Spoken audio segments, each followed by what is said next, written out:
দেশের অস্থিতিশীল পরিস্থিতি কাটার পর স্বাভাবিকভাবে চলছে থানার কার্যক্রম। নিয়মিত সেবা নিচ্ছেন সাধারণ মানুষ। আর সে খবর জানাতে মুন্সিগঞ্জ সদর থানায় আছেন রিপোর্টার নাসিরুদ্দিন উজ্জ্বল। সরাসরি যাচ্ছি তার কাছে।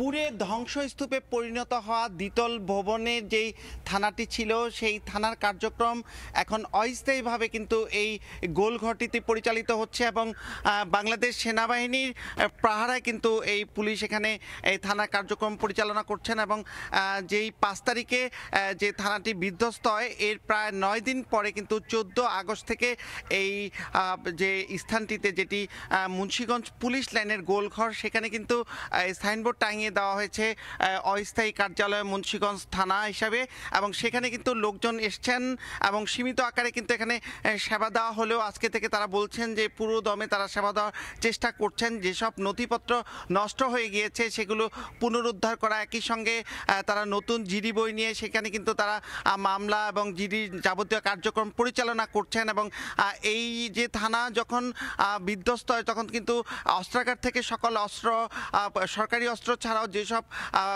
যে বেসামরিক লোকদের অস্ত্র যে জমা রাখা হয়েছিল এগুলো কিন্তু লুট হয়ে যায়। তার মধ্যে কিন্তু বড় একটি অংশ সেনাবাহিনী বিভিন্ন স্থানে অভিযান চালিয়ে উদ্ধার করেছে, তবে এখনও কিন্তু অনেক অস্ত্র বাইরে রয়ে গেছে, সেগুলো উদ্ধারের চেষ্টা করছে।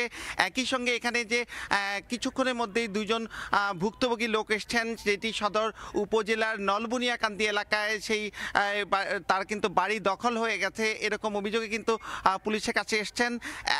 আরেকজন এসছেন কিন্তু এই হাতিমারা এলাকা থেকে, সেখানে কিন্তু প্রতিবেশী তার গায়ে আঘাত করেছেন।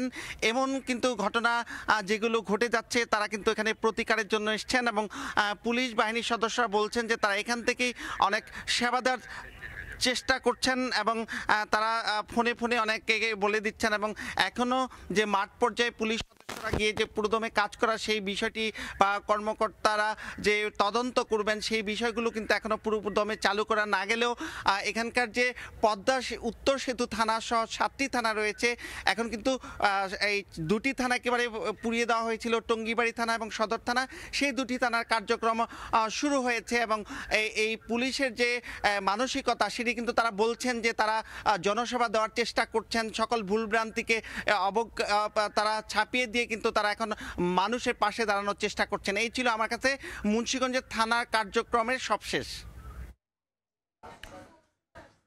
থানা কার্যক্রম চালু হওয়ার সবশেষ নিয়ে আমরা সরাসরি ছিলাম মুন্সিগঞ্জে।